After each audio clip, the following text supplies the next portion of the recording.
আমি যে কথাগুলো বলছি সে কথাগুলো গুরুচরণ আশ্রয় করলে পাওয়া যায়।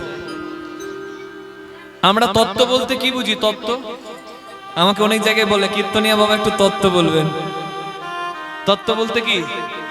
দুর্বাঘাসের জন্ম কি করে, ঝাঁটার শোবার ঘরে, রান্নাঘরে আর ঠাকুর ঘরে বাদ দিয়ে কোথায় রাখবো, সেটা তত্ত্ব? নাকি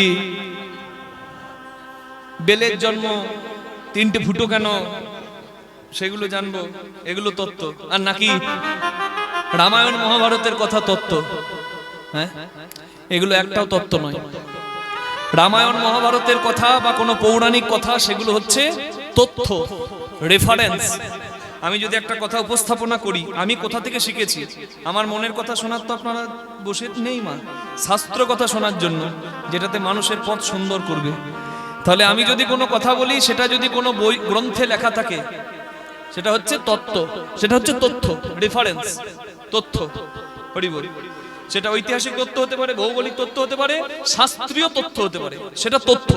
সে দুর্বাঘাসের জন্ম বলুন, বেলের জন্ম বলুন, কিংবা আর ঝাঁটাচটির গল্প, ওটা কোনো তথ্যও নয় আর তথ্যও নয়।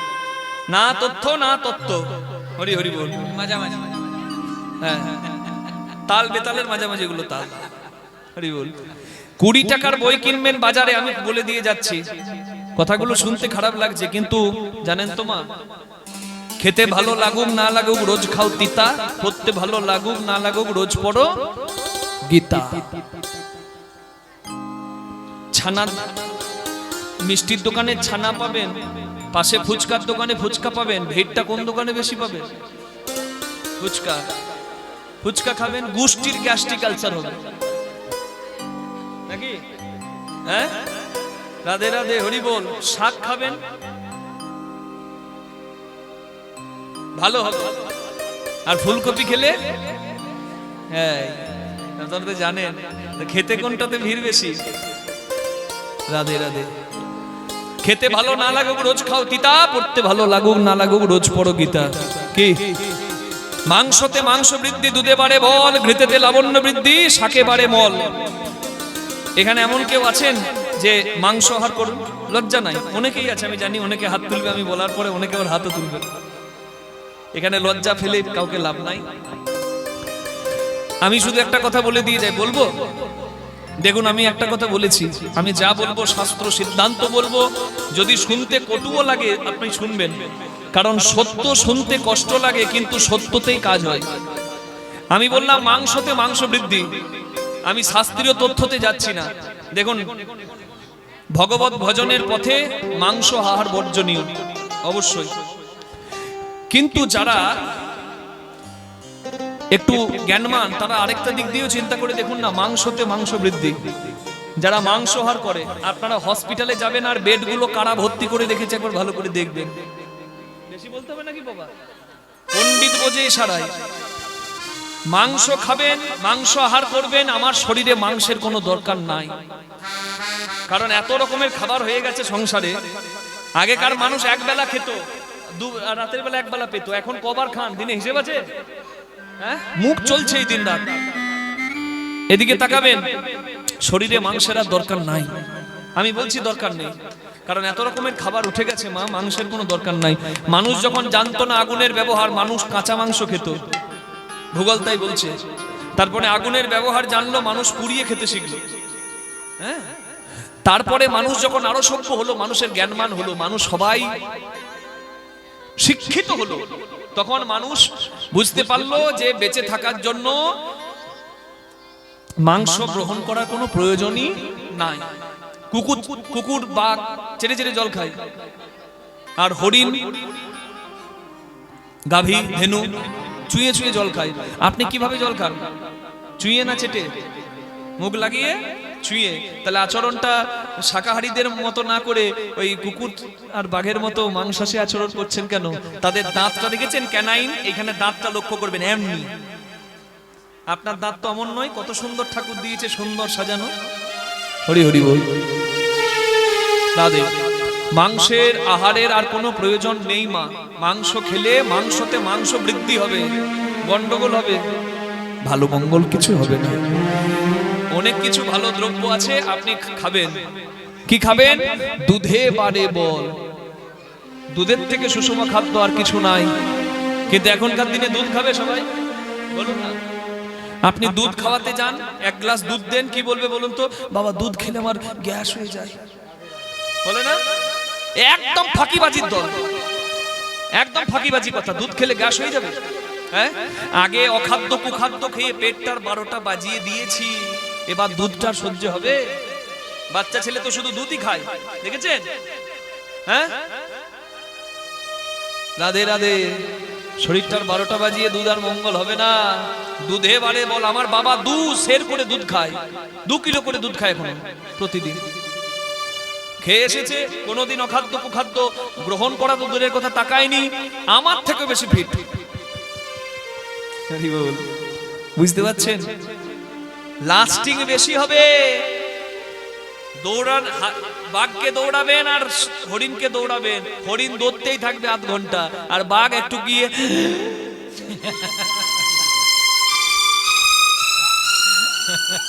ঢেক খাবি তো অল্প খা। বুঝে যাচ্ছে? শরীরে অর্ধেকটা খাবার খেয়ে অর্ধেকটা জল দিয়ে পরিপূর্ণ করুন। নিতাই গৌর প্রেমানন্দে হরি বল। শরীর ভালো থাকবে। তাহলে মাংসতে মাংস বৃদ্ধি, দুধে বাড়ে বল, ঘিতেতে লাবণ্য বৃদ্ধি। এখনকার দিনে দুধ খাই না, তাহলে আর ঘি কেউ খাবে? ঘি খেলে কি হয় মা? ঘি খেলে বলে ফ্যাট বাড়বে, নাকি গো? ঘি খেলে নাকি চর্বি হবে। এদিকে তাকান, দেখবেন যারা একাদশী করে, এখানে একাদশী কেউ করে? কে কে করেন একটু হাত তুলবেন, যারা যারা একাদশী করেন।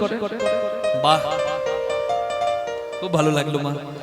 আপনারা সাধারণ গৃহী মানুষ, কিন্তু এতজন একাদশীর নামে হাত তুলবেন আমি সত্যি ভাবতে পারিনি। রাধে রাধে, খুব ভালো মা। সামনে আমরা পার করলাম উত্থান একাদশী, সামনের একাদশীটির নাম হচ্ছে উৎপন্না একাদশী। উৎপন্না মানে একাদশীর জন্মই হয়েছিল বাবা ওই একাদশীতে, ওই জন্য উৎপন্না, উৎপন্ন হয়েছিল বলে উৎপন্ন নাম। অনেক একাদশী আপনারা পালন করেন, 24টা একাদশী পালন করে অনেকে, অনেকে আবার মূল একাদশীগুলো পালন করেন। স্বয়ং উত্থান পার্শ্ব ভৈমী একাদশী সবার পালন করা উচিত। একটু একটু করে শুরু করুন, পারলে সবগুলো করুন, মঙ্গলময়। ভগবানের আশা ভক্তের জন্য, তার প্রমাণ মহাভারতে। যুধিষ্ঠির মহারাজ একটি যজ্ঞ করবেন, যার নাম হচ্ছে রাজসূয় যজ্ঞ। সেই রাজসূয় যজ্ঞে যুধিষ্ঠির ভগবান শ্রীকৃষ্ণকে করেছেন সভাপতি। তাহলে যুধিষ্ঠিরের যজ্ঞের সভাপতি আমার কৃষ্ণ ভগবান। উত্তম আসন, সর্বশ্রেষ্ঠ আসন ভগবান শ্রীকৃষ্ণকে দিলেন, কারণ যুধিষ্ঠির জ্ঞানী, যুধিষ্ঠির সত্যবাদী, যুধিষ্ঠির ধর্মপ্রাণ। যুধিষ্ঠির ভালো করেই জানেন এ সংসারে ভগবান শ্রীকৃষ্ণের থেকে উত্তম আসন আর কারোর হতে পারে না। যুধিষ্ঠির ভগবানকে করেছেন সভাপতি যজ্ঞে। কিন্তু ভগবান শ্রীকৃষ্ণ যুধিষ্ঠিরের কাছে এসে বলছেন, হে মহারাজ, হে ধর্মপুত্র, হে সত্যবাদী যুধিষ্ঠির, আপনি আমাকে সভাপতি করে দিলেন, কিন্তু আমার যে মনের ইচ্ছা ছিল সেই ইচ্ছা তো পূরণ হবে না। যুধিষ্ঠির মহারাজ বললেন, কেন প্রভু? বলে, আমার মনের যে ইচ্ছা ছিল সেই ইচ্ছা পূরণ হবে কি করে? আমাকে যে আসনে বসিয়ে দিলেন, আমার যে সাধ ছিল আমি কিছু কর্ম করব, আসনে বসে থাকলে কি আর কর্ম করা হয়? যুধিষ্ঠির বললেন, আপন ইচ্ছাই জীব কোটি বাঞ্ছা করে, কৃষ্ণের যা ইচ্ছা সেই ইচ্ছাই পুরে। মানুষ হাজারবার ভাবতে পারে গঙ্গাসাগরের মেলা যাব, জয়দেব ধাম যাব, কিংবা পুরী জগন্নাথ ধাম যাব, কিন্তু মানুষের ভাবনা হলে হবে? জয়পুর বাস স্ট্যান্ডে দাঁড়িয়ে আছেন, হঠাৎ করে দেখবেন বাস বন্ধ, যাওয়াই হলো না। ব্যাগ নিয়ে দাঁড়িয়েছিলেন, ব্যাগ নিয়ে আবার টোটো করে টুকটুক করে আবার ঘরে আসতে হলো, হয়ে গেল যাওয়া। তাহলে আপন ইচ্ছাই জীব কোটি বাঞ্ছা করে, আমার কৃষ্ণের যা ইচ্ছা সেই ইচ্ছা পুরে। ভগবানের ইচ্ছাতে কিন্তু অসাধ্য সাধন হয়। আপনি এখানে বসে বসে ভাবুন তো, বৃন্দাবন যাব, সামনের মাসে বৃন্দাবন যাব, বৃন্দাবন যাব আপনার ভাবনাই হলো, কিন্তু যদি আমার রাধা গোবিন্দের কৃপা না হয় বৃন্দাবন যাওয়া হবে না। তাহলে ভাবনাটা পরিপূর্ণ হয় আমার ভগবত ইচ্ছায়। যুধিষ্ঠির মহারাজ বললেন, প্রভু তোমার যখন ভাবনা হয়েছে তুমি কিছু করতে চাও, তোমাকে কে বাধা দিতে পারবে? সংসারে কারোর ক্ষমতা আছে? বলো প্রভু তোমার কি ইচ্ছা, তুমি কি করতে চাও? ভগবান শ্রীকৃষ্ণ বলছেন, হে যুধিষ্ঠির মহারাজ, আপনার এই যজ্ঞে যত ভক্ত আসবে, আমার মনের অনেক ইচ্ছা, আমার মনের বড় সাধ, যত ভক্ত আপনার যজ্ঞে আসবে, আপনি তো ধর্মপ্রাণ, আর সত্যবাদীর ঘরে, ভক্তের ঘরে, ধর্মপ্রাণের ঘরে ভক্তরাই আসে। আপনার এই যজ্ঞে যত ভক্ত আসবে, আমার মনের বড় সাধ, আমি প্রত্যেকের একটু চরণ ধোয়াবো। এই কথাগুলো কীর্তনের আসরে দাঁড়িয়ে যখন বলি, তখন মনে হয় যে আমরা কতটা নিচে নেমে গিয়েছি। সামান্য একটু কোটি টাকা জমলো ব্যাংকে, অহংকারে পাটা মাটিতে ঠিকঠাক পড়ছে না।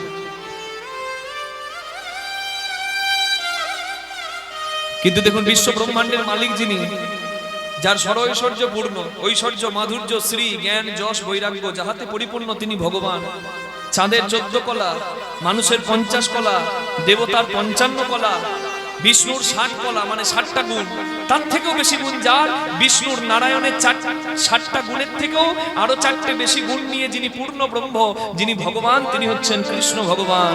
বেণু মাধুর্য, বংশী মাধুর্য, নাম মাধুর্য, প্রেম মাধুর্য, লীলা মাধুর্য, এই 4টে গুণ নিয়ে নারায়ণের 60টা গুণের থেকেও আরো 4টে গুণ যুক্ত হয়ে 64 গুণে পরিপূর্ণ হলেন আমার কৃষ্ণ ভগবান। তাহলে তার অভাব কিছু নাই। হ্যাঁ, তাহলে সেই ভগবানের স্বাদ দেখুন যে আমি ভক্ত চরণ সেবা করাবো। আর মানুষ অহংকারে ভক্ত হয়ে এমন অহংকারের আসনে বসে থাকে, মাথাটাই নামাতে পারে না।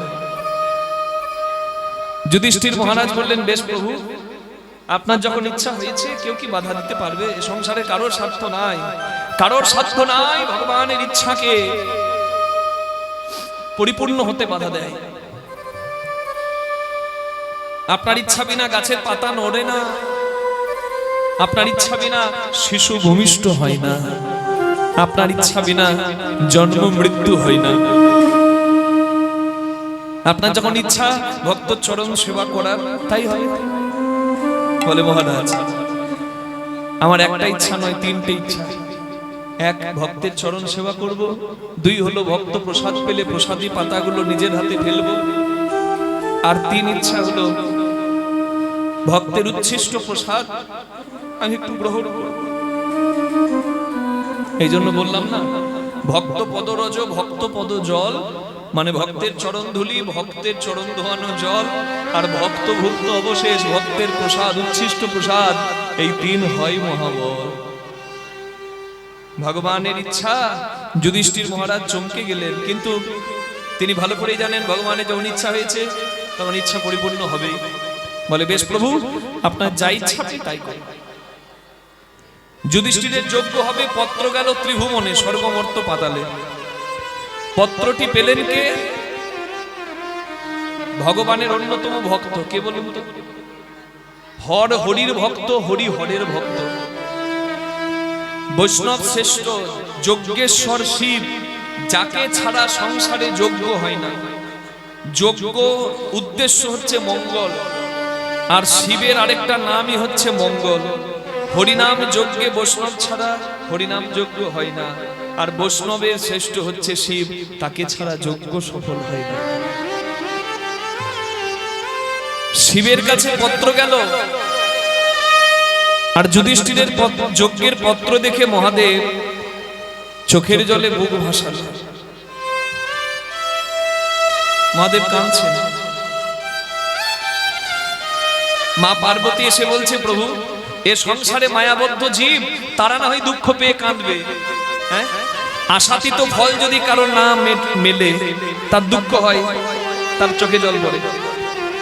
এখানে লক্ষ্মী পূজা হবে, আমতা থেকে একজন পূজারী এসেছে, জয়পুর থেকে একজন পূজারী এসেছে পুজো করতে, দুজনই একই লক্ষ্মী পুজো করবে, দুজনকে সম্মান করা হয়েছে। কিন্তু যাবার সময় দুজনকে 1000 টাকা করে দেওয়া হলো দক্ষিণা স্বরূপ, কিন্তু একজনের আনন্দ আর একজনের দুঃখ। কেন হলো বলুন দেখি? জয়পুরের পূজারী ভেবেছে যে পূজা করলে অন্তত 500 টাকা দক্ষিণা তো পাবো, আমার সংসারে কাজে লাগবে। যদিও কারোর শিল্পী সত্তার বা কারোর জ্ঞানের কোনো মূল্য হয় না, আপনি কতটুকু মূল্য দেবেন? তার এতদিনের অধ্যাবসায়ের মূল্য দিতে পারবেন? অসম্ভব। দক্ষিণা সম্মান রাখা হয়। একজন 500 টাকা পেয়ে বাড়ি গেল, 500 টাকা পাবো বলে এসে 1000 টাকা পেয়ে ঘর গেল, তারপর আনন্দ হলো। আমতা থেকে যে পূজারি এসেছিল সে ভেবেছিল পুজো করলে অন্তত আমি আমতা থেকে যাচ্ছি, মানে আমার একটু সম্মান আছে, আমার নামডাক আছে, অন্তত 2000 টাকা তো পাবো। সে 2000 পাবো বলে এলো আর 1000 পেয়ে ঘর গেল, তার দুঃখ হলো। তাহলে দুঃখ অন্য কিছু নয়, যা আশা করে কেউ আশাটা পূর্ণ না হলে মানুষের দুঃখ হয়। মা পার্বতী বলছে, প্রভু তুমি তো এই সংসারের উপরে, তুমি তো ত্যাগী, তুমি তো যজ্ঞেশ্বর, তুমি তো তত্ত্ব সম্রাট, তোমার তো ঘরের প্রয়োজন নাই, পোশাকের প্রয়োজন নাই, অলংকারের প্রয়োজন নাই, শ্মশানটাই তোমার সবথেকে প্রিয় জায়গা। তাহলে তুমি কোন দুঃখে কাঁদছো? তোমার আবার দুঃখ কিসের?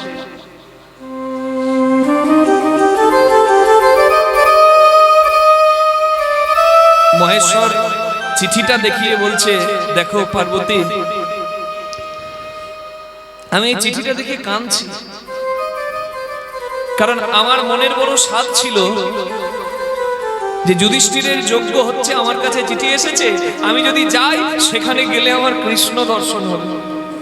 গোলক বিহারী হরি, আমি যার ভক্ত, যে আমায় ভালোবাসে, আমি যাকে ভালোবাসি, হর হরির ভক্ত, হরি হরের ভক্ত,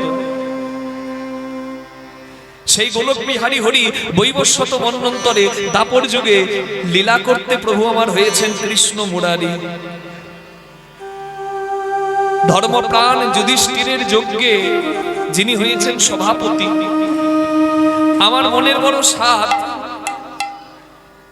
আমি গিয়ে কৃষ্ণ দর্শন করব, কিন্তু পার্বতী আমি কত হতভাগা, দেখো আমার সেই স্বাদ আজ পূর্ণ হবে না।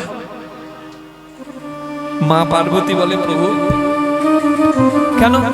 তুমি তো নিমন্ত্রণ পত্র পেয়েছো, নিমন্ত্রণের চিঠি আছে তোমার কাছে, তা তুমি যাও গিয়ে কৃষ্ণ দর্শন করো। বলে, না সতী, দেখো এই চিঠিটাতে লেখা আছে যত ভক্ত যাবে যুধিষ্ঠিরের ঘরে ভগবান প্রত্যেকের চরণ ধোয়াবে নিজে হাতে করে।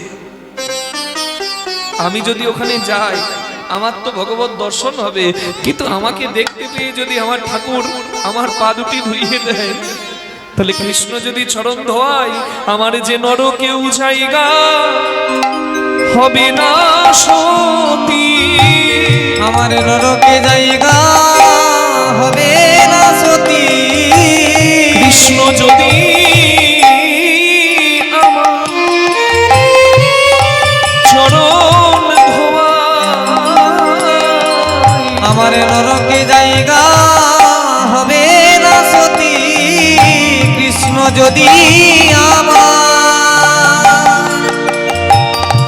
যদি আমায় চরণ ধোয়ায়, নরকে জায়গা হবে না সতী।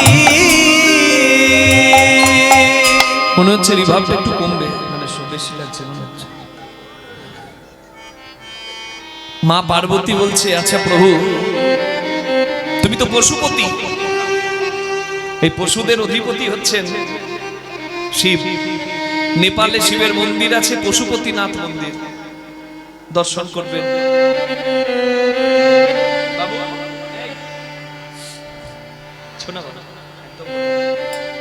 বসো। মা পার্বতী বলছে, তুমি তো যে কোনো রূপ ধরতে পারো, তুমি এমন একটা রূপ ধরে নাও তোমার কৃষ্ণ দর্শন হবে আর তোমার ঠাকুর তোমাকে চিনতেও পারবে না। এই ভেবে শিব ধরল একটা কুকুরের রূপ, পশুর রূপ, কুকুর। প্রভু ভক্ত কুকুর, সেই কুকুরের রূপ ধরে শিব এসে দাঁড়িয়েছে যুধিষ্ঠিরের যজ্ঞের বাইরে, আর এসে দেখছে যত ভক্ত আসছে ভগবান এক এক করে চরণ সেবা করে চরণ ধুইয়ে প্রত্যেককে নিজে আসনে বসিয়ে দিচ্ছেন। দূর থেকে দাঁড়িয়ে আমার মহাদেব মনে মনে করছেন আমাকে তো চিনতে পারবে না, আমি লাইনে দাঁড়াই, এবার এইদিকে দেখছি আর এবার এইদিকে দেখছি, আর ভাবছি আমাকে যখন চরণ ধোয়াতে আসবে আমি টুক করে পায়ের ফাঁক দিয়ে পালিয়ে যাবো।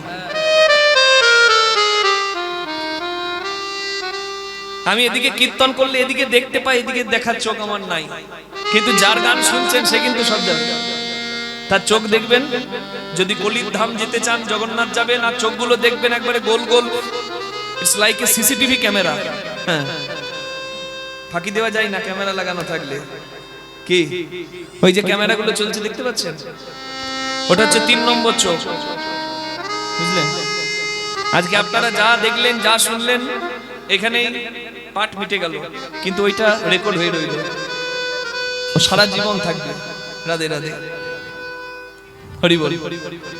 আমার কীর্তনে কখনো কাউকে ক্যামেরা করতে নিষেধ করি না, কিন্তু আমি বলি একটু আগে জানিয়ে দেবে, কারণ যে রেকর্ড করছে তার হাতে আমার কথাগুলো যাচ্ছে, সে ভালোভাবে কাজে লাগাতে পারে আবার খারাপভাবে কাজে লাগাতে পারে। আমি যাকে চিনি না সে ক্যামেরা করে নিয়ে চলে গেল, আমার সামনের একটা কথা পেছনের একটা কথা কেটে নিয়ে একটা ভিডিও বানিয়ে দিল, যেখানে মানুষের সংঘর্ষ লেগে গেল, তাহলে দোষটা আমার গায়ে লাগবে। আর তাকে আমি চিনিও না, তাকে আমি দুটো কথা বলতেও পারবো না। হরি বল। ওই জন্য এ বাক্যবান, তো বাক্যবান, চোখ দুটো, কান দুটো, নাক দুটো, কিন্তু মুখ একটা। লীলাবতী, খুব সাবধান। এ যা করতে পারে আর সর্বনাশটা কেউ করতে পারে না, তাই যোগ্য হাতে দিতে হয়। ওই জন্য আমরা দেখি যাদের মনোভাব ভালো, যারা ভালো, যারা ভক্ত সন্তান, যারা চাই মানুষের মঙ্গল হোক, এই কথা শুনে মানুষের কল্যাণ হোক, তাদের হাতেই কিন্তু আমরা দিই। হরি বল। ওই যে দেখছেন ক্যামেরা, রাধে, ঠিক তেমনি আমার ভগবানের চোখ হচ্ছে ক্যামেরা, ফাঁকি কেউ দিতে পারবে না।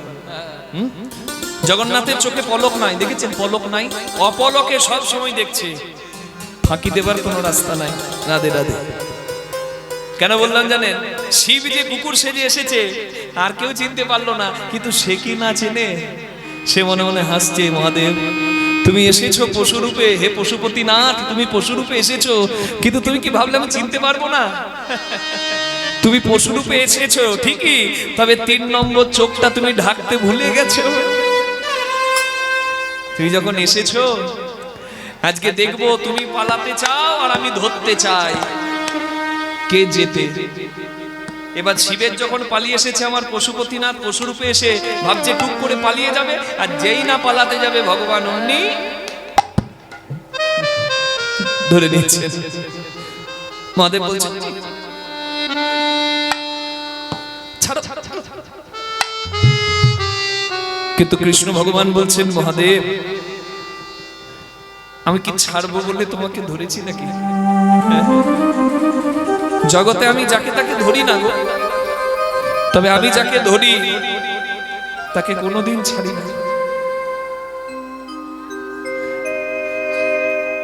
মহাদেব বলছেন প্রভু আমি জানি ভাগ্যবান হয় সে যে যাকে তুমি ধরো, কিন্তু তুমি আমাকে এইবারটা যেতে দাও, আমার ভুল হয়ে গেছে, এইবারটা যেতে দাও। কৃষ্ণ ভগবান বলছেন মহাদেব তুমি যাবে, নিশ্চয়ই যাবে, তবে আমার ইচ্ছাটা আজকে পূর্ণ করে যাও। আমি বলেছিলাম যুধিষ্ঠিরের ঘরে, যুধিষ্ঠিরের যজ্ঞে যত ভক্ত আসবে আমি সবার চরণ ধোয়াবো। কেন জানো? কারণ ভক্তের চরণ ধোয়াতে ধোয়াতে ধোয়াতে ধোয়াতে একদিন তো তোমার মতো ভক্তের চরণ, যেখানে দেখিবে ছাই উড়াইয়া দেখো তাই, পাইলেই পাইতে পারো অমূল্য রতন। বাড়িতে যদি 10 জন বৈষ্ণব আসে, গৃহীর বা সংসারী মানুষের কাজ হচ্ছে একটু ভক্ত বৈষ্ণব এলে সেবা করে দেওয়া। হতে পারে 10 জনের মধ্যে 9 জন বৈষ্ণবই নয়, কিন্তু আপনি যদি তার ওই বৈষ্ণব সাজটাকে সম্মান করে সেবা করেন আপনার কিচ্ছু ক্ষতি হবে না। অন্যায় প্রতিবাদ করবেন, তবে আপনি যদি সেবা করেন আপনার ক্ষতি হবে না, কারণ আমার প্রভু দেখছেন 9 জনকে বৈষ্ণব জ্ঞানে সেবা করলেন, তারা অবৈষ্ণব, তারা তাদের পাপের ফল পাবে, আপনি আপনার কর্মফল পাবেন। আর 9 জন অবৈষ্ণবের পরে যদি একজনও বৈষ্ণবের চরণ কেউ পায় তার জীবন ধন্য। সহজ নয়, অনেক ভাগ্যেরও ফলে বৈষ্ণব আসিয়া মেলে, গৃহে হয় তার বৈষ্ণবের সেবন, বহু ভাগ্যের হয়। মহাদেব তুমি হচ্ছে বৈষ্ণব চূড়ামণি, তোমার থেকে আর বৈষ্ণব কে আছে? আমি সবার চরণ সেবা করছি, শুধু একটা অপেক্ষায়, কখন তুমি আসবে আর আমি তোমার চরণ ধোয়াবো। তুমি এত দয়াল, এত কৃপাময়, তুমি যদি তোমার রূপ ধরে আসতে, আমি চরণ সেবা করাতে দুটি চরণ পেতাম।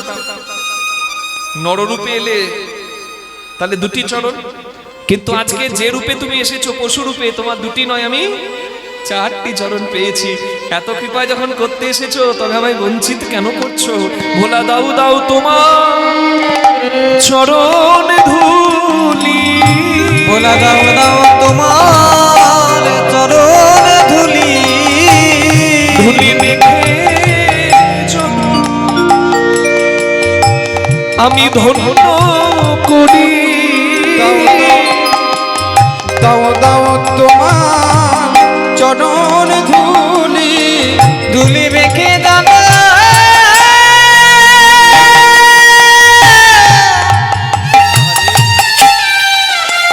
আমি জনমে ধন্য করি। ভোলা দাও দাও তোমার চরণ ধুলি।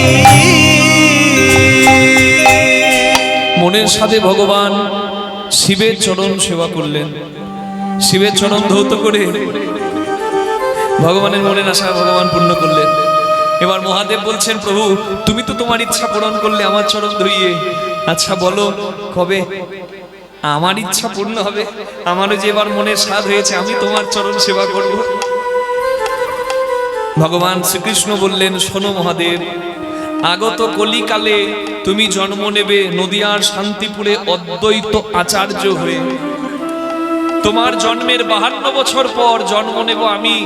তুমি গঙ্গা জলে তুলসী পত্র দিয়ে আমায় ডাকবে, আমি গোলকের আসন ছেড়ে শ্রী চৈতন্য হয়ে গৌরাঙ্গ হয়ে নদিয়ার মাটিতে যাব। আর হরিনাম করতে করতে ভক্তদের নিয়ে যেদিন তোমার ঘরের দরজায় গিয়ে দাঁড়াবো শান্তিপুরে, সেদিন তুমি মনের সাধে চরণ ধোয়ায় দিও, মনের সাধে চরণ ধোয়ায় দিও, তুমি মনের আশা মিটায়ে দিও, মনের সাধে চরণ ধোয়াই নিও, তুমি মনের আশা মিটায়ে নিও, মনের সাধে চরণ ধোয়ায় দিও।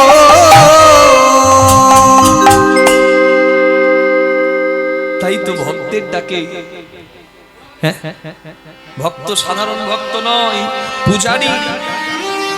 আমরা দেখি মাটির মূর্তি, কিন্তু মাটির মূর্তিতে মাকে, জগৎজননী মাকে এসে বসাই কে? প্রাণ প্রতিষ্ঠা করে কে? পুরোহিত, পূজারী। পুরোহিত মানে যজমানের হিত করা, কিন্তু সবাই তো আর পুরোহিত হতে পারে না। মা কেউ কেউ এত বড় ফর্দ দিয়ে যজমানের মাথা খারাপ করে দেয়, কিন্তু পুরোহিত কথাটার উদ্দেশ্য হচ্ছে হিত করা, হিত করা। রাবণ ধ্বংস যজ্ঞ করছে, রাম নিজে পূজা করে দিলেন পুরোহিত হয়ে রাবণ। রামের পূজারী হচ্ছে রাবণ, নিজে পূর্ণাহুতি দিয়ে বললেন আমার যজমানের ইচ্ছা পূর্ণ হোক। রামের যজ্ঞ করে দিল রাবণ, এসে পুরোহিত হয়ে রাবণ এসে যজ্ঞ করে দিল। রামচন্দ্র শেষে বলছে আমার পুরোহিতকে আমি কি দক্ষিণা দেব? রাবণ রামের দিকে তাকিয়ে বলে, বনবাসী 2 ভাই আমার যজমান হয়েছে, তারা এই রাবণকে কি দেবে? রাবণের তো অভাব কিছু নাই, তবে হ্যাঁ রাবণের একটাই অভাব, সেটা হচ্ছে কৃপা। যেদিন রাবণের মৃত্যুর দিন হবে, সেদিন এই 2 ভাইকে যেন রাবণ নয়নের সামনে দেখতে পায়। হরি হরি বল। এই হলো পুরোহিত। পুরোহিত হিত করবে যজমানের, হরি বল। আর পুরোহিতের মর্যাদাটাও যজমানকে দিতে হবে, এমনটা নয় এখন দোকানে গিয়ে বলবে পূজার গামছা দেন, মানে পুজোর গামছা দেন। 40 টাকা তো গামছা, 50 টাকা গামছা, 70 টাকায় ভালো গামছা, কিন্তু দোকানে গিয়ে এখন হয়ে গেছে পুজোর গামছা দিন। আর দোকানদারও জানে পুজোর গামছা মানে যে গামছা পরা যাবে না, এই পাশ থেকে ওই পাশে জালের মতো দেখাবে, এইটুকু 2 হাতও হবে না, কোমরটা ঢাকা যাবে না, ওই দিয়ে দেবে, এই নাও পুজোর গামছা। লজ্জা লাগা উচিত। নিজে করবেন 4,000-5,000 টাকা দিয়ে, আর একটা ভালো গামছা 50 টাকার 100 টাকা দিতে আপনাদের লজ্জা লাগবে? এটা আপনাদেরও দোষ। পুরোহিত যেমন ফর্দ দিয়ে মাথা খারাপ করে দেবে না যজমানের, তেমনি পুরোহিত যিনি তার জ্ঞান দিয়ে শিল্পকলা দিয়ে মায়ের পূজা করছেন, তার মানটা বজায় রাখাও আপনাদের উচিত। কি মা, আমি অন্যায় বলছি নাকি? দুজনকেই বুঝতে হবে দুজনের মর্ম। তা কলিযুগের ভগবান যদি চৈতন্য মহাপ্রভু হয়, কলিযুগের পূজারী হচ্ছেন, ভক্ত পূজারী হচ্ছেন আমার শ্রী অদ্বৈত আচার্য নিতাই গৌর প্রেমানন্দে। কলিযুগের মহাদেব ভক্ত হয়ে আমার ভগবানকে ডাকলেন, চৈতন্য মহাপ্রভু এলেন ধন্য করতে এই কলির মানুষকে। হরি হরি বল। তাই প্রেমের দুটি বাহু তুলে সবাই একবার বলবো, আমরা বলা যাবে নিতাই গৌর হরি বল। যার হাত আছে সে তুলবে, যার নাই তোলার দরকার নাই। বল বলে নিত্যানন্দ বল, শ্রী অদ্বৈত বল, শ্রী ভাস্করাধর বল। নিতাই গৌর হরি বল, নিত্যানন্দ বল, শ্রী অদ্বৈত বল, শ্রী ভাস্করাধর বল। নিতাই গৌর হরি বল, নিত্যানন্দ বল, শ্রী অদ্বৈত বল, শ্রী ভাস্করাধর বল। হরি বল, হরি বল, গৌর হরি বল। হরি বল, হরি বল, গৌর হরি বল। হরি বল, হরি বল, গৌর হরি বল। হরি বল, হরি বল, গৌর হরি বল। গৌর হরি বল, নিত্যানন্দ বল, শ্রী অদ্বৈত বল, শ্রী ভাস্করাধর। নিতাই গৌর হরি বল, নিত্যানন্দ বল, শ্রী অদ্বৈত বল, শ্রী ভাস্করাধর বল। নিতাই গৌর হরি বল, নিত্যানন্দ বল, শ্রী অদ্বৈত বল, শ্রী ভাস্করাধর বল। ভজনের শ্রেষ্ঠ নববিধা ভক্তি, কৃষ্ণ প্রেম দিতে নাম ধরে মহাশক্তি। ভজনের শ্রেষ্ঠ হলো নববিধা ভক্তি, কৃষ্ণ প্রেমে দিতে নামে ধরে মহাশক্তি। ভজনের শ্রেষ্ঠ নববিধা ভক্তি, কৃষ্ণ প্রেম দিতে নাম ধরে মহাশক্তি। ভজনের শ্রেষ্ঠ হলো নববিধা ভক্তি, কৃষ্ণ নামে দিতে হলো ধরে মহাশক্তি। তার মধ্যে তার মধ্যে তার মধ্যে